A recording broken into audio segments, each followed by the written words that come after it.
In the sky, the full moon is slowly melting into a black skeleton.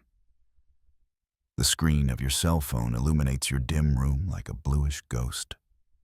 The ovulation app has popped its pink flower as fertile day. You are in an age when you can plan the most critical decision of your life just by looking at a calendar notification. Now close that screen and imagine. Same night in 1349, same sky. A young woman named Alice, who lives in a one-room hut with plastered clay walls, is also waiting for a stirring in her belly. But her guide is the surface of the moon. Believing that the womb will close as soon as the moon thins, Alice will be considered barren until the next full moon. In between, there is disease, famine, plague. She cannot wait. She and her husband Thomas secretly prepare a cinnamon-scented wine. The church considers it a sin to have intercourse at this hour, but no one can see it in the dark. In that wine is the quick sugar of honey, the blood-rushing cineole of wormwood. What athletes 900 years later drank nitric oxide booster. That night, the wormwood-honey elixir was for the Alice. In the same lightless hut, a belt of sheep's wool warms in the dying embers of the stove. According to the humoral theory of the cold womb, a non-bearing belly is frozen. When the belt is wrapped around the waist, the warmth mixes with the blood, and the seed germinates. The warm compresses that clinics recommend today during the luteal phase are based on the same logic. But Alice doesn't need to know that. For her, a warmer belly means greener soil. At the first cock-crow in the morning, the church bells are still silent. Smoke rises in the village square. Wormwood, juniper, and elm bark crackle on the embers. The bad smell is called the devil that carries disease. The herbal smoke is the invisible shield. The secret heroes of this ritual are the molecules cineole and pinene. No one knows that they shatter bacterial membranes, but everyone relies on the smoke's healing properties. This is the chemistry that explains why we breathe our sage oil diffusers so freely today. Alice makes it to Marjorie the midwife's hut before the smoke clears. Marjorie polishes her tiny walnut shell mirror in a spark of fire and examines the woman's lower abdomen.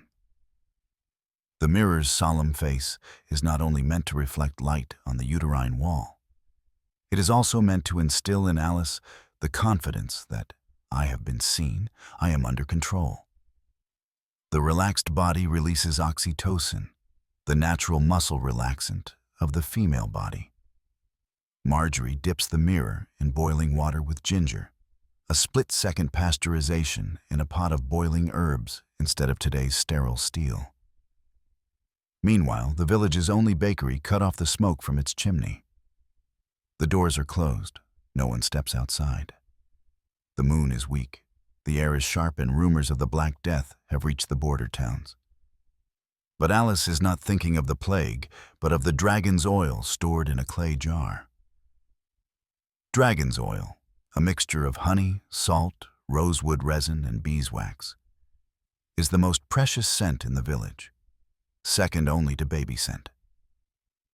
It is an ointment for a baby's umbilical cord, a dressing for a puerperal stitch, a patch for a farmer's chapped hand. Hundreds of kilometers away, the word antiseptic has not yet been born.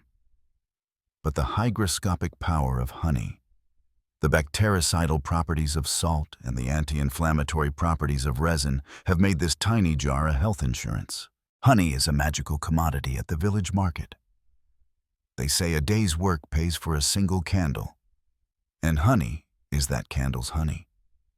Tomas's bees are wrapped in straw sacks so that they don't leave the hive when winter comes. Straw is a warming blanket for the bees, and honey is the healing syrup for Alice's womb. The cycle is complete. When the moon is full again, Marjorie sets up the delivery room in the ramshackle hut. The windows are covered with linen cloths. The only light in the room is a weak honey butter candle. Alice's ankles hang from two thick ropes suspended from the ceiling, gravity pulling the baby's shoulder down. The ancestor of the modern vertical birthing bed, this simple contraption was installed on the village ceiling. Rods and hooks are heated on hot stones and dipped in chicken fat. The oil is a burn barricade, a germ barricade. Outside, the wind scratches. Tomas is kneeling outside the delivery room, praying over the wormwood smoke.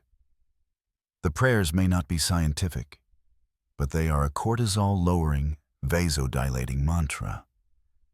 When the soul calms down, the body resists. A wolf howl is heard from the distant mountains, a curse to some, to others just nature's night march. When Alice's scream drowns out the wolf howl, the rope tension loosens, the shoulder snaps. Marjorie pulls the red-hot hook from the incense and touches it to the greasy knife. The hook glows, and the baby slips. The sound of the baby's cries buzzes against the lime-washed ceiling of the room. It is precisely by this sound that peace is measured. When the umbilical cord is cut, Marjorie opens the jar of dragon oil. The heated wax smells faintly of amber. Half of the red paste in the jar lid is applied to the belly button, a quarter to the puerperal tear, the rest to chapped lips. Centuries later, the honey salt paste will enter the medical literature as an antiseptic honey bandage. For now, Marjorie's intuition will suffice. Outside, the full moon is over. Alice will go to the red room for 40 days. The wool belt will be wrapped around her waist again. The wormwood leaves will keep warm between the linen sash. No one will enter through the doorway. Puerperal sweat is open to the cold. The puerperal soul to the evil eye. The room is dark. Darkness brings the peace hormone, melatonin in modern terms, to its peak. Today, when sleep hygiene guides say, "Turn off the blue light," the absence of even a single electronics in the village is an unintentional biological apology. When Tomas goes out to thresh, the fire in the house goes out. Alice is in bed with her baby, a thick straw mattress under them. Lavender and mint mix in the paja, which is renewed every season.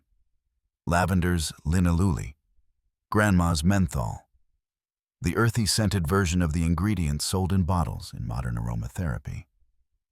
The hay is tight, the mattress is hard. The spine is straight. The fact that chronic back pain is less common in history is owed not only to walking more, but perhaps also to this orthopedic pajamas. A one-piece quilt made of felt covers them, with nothing to burn for warmth. Body heat is trapped in the air-filled fibers of the felt.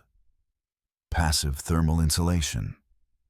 In the village square, evening incense rises from the embers again.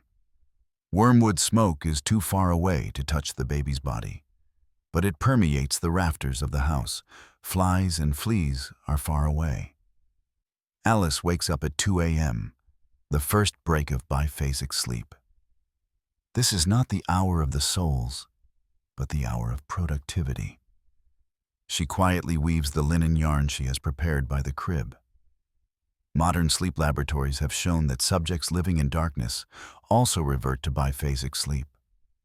The body program is essentially still the same as it was then. The moonlight coming through the only window in the house is now a slice of silver. Alice sips her puerperal tea, made from the herbs of the trash: nettle, sage, fennel. Fennel triggers prolactin and increases milk. Sage dries the wound. Nettle raises iron and nourishes red blood cells. No doctor's prescription, but the herb garden is a medicine cabinet. The next morning it was not the church bell, but the bleating of lambs and the good news in the ears. Alice's belt unbuckled. The baby sucked, pale pink. The jar of dragon's oil has been reduced to a third. Marjorie searches for fresh honey, crushes the resin of the pelargonium, crushes the extract of the aloes in a mortar and pestle. Years will pass, and in the village record book, the night Alice's son was born will be recorded as the light on the black moon. On the same date, other villages will be ravaged by the plague, and this one will escape with only one casualty. Everyone will attribute it to the prayer chain in the church. But maybe to the wormwood smoke, maybe to the sheep's belt, maybe to the dragon's oil, or maybe to all of them. In modern hospitals, LED screens count pulses, infusion pumps drip IV drips.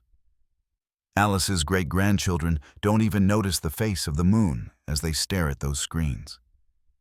Yet the womb still blossoms in the same darkness. The wormwood still carries the same sinew. The hot belt still accelerates the blood.